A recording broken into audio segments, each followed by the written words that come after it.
Join me as I dive into the shocking world of police encounters and try to uncover the truth behind these brutal moments caught on camera. Police brutality is a topic that's been on everyone's lips lately, with numerous incidents sparking public outrage and demand for justice. From shocking videos to heartbreaking stories, it's clear that this issue is more pressing than ever.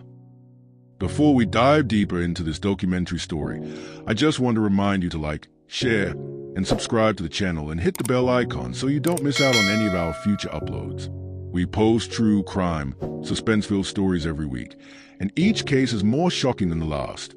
If you're new to the channel, be sure to catch up with our previous videos to immerse yourself fully in these gripping tales.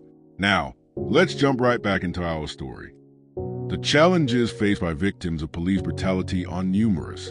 One of the biggest hurdles is a lack of accountability, which allows these incidents to happen over and over again.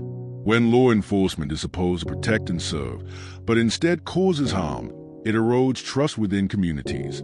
This breakdown in trust leads to fear, anxiety, and a sense of vulnerability among citizens. These incidents don't just affect the individuals involved. They have a ripple effect on entire communities. Neighborhoods become wary of law enforcement, and tensions rise. The relationship between police and the public becomes increasingly strained, making it harder to achieve the goal of public safety. It's a vicious cycle that seems difficult to break.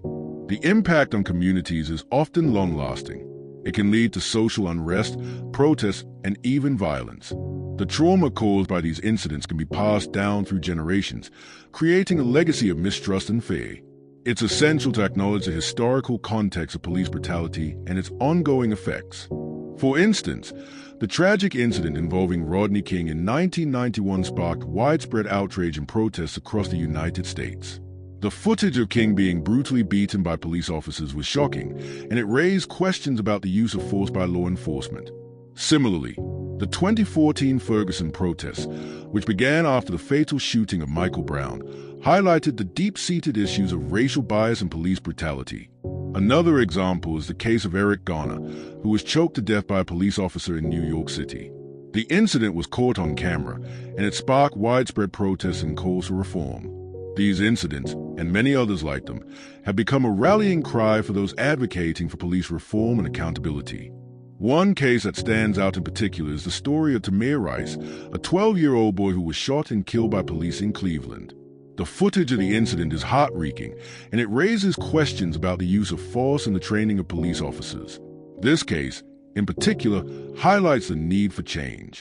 The footage of these incidents is not just shocking, it's also a call to action. It reminds us that we need to work towards creating a safer, more just society for everyone. By sharing these stories and sparking conversations, we can begin to break down the barriers that prevent us from achieving true progress. To sum it up, police brutality is a complex issue that affects us all. It's essential that we continue to have these conversations and push for change. By working together, we can create a brighter future where everyone feels safe and protected. If you have any thoughts on this topic, I'd love to hear them in the comments below. If you're interested in learning more, I recommend checking out some additional resources on this topic. Don't forget to subscribe for more content like this, where we dive into the pressing issues of our time.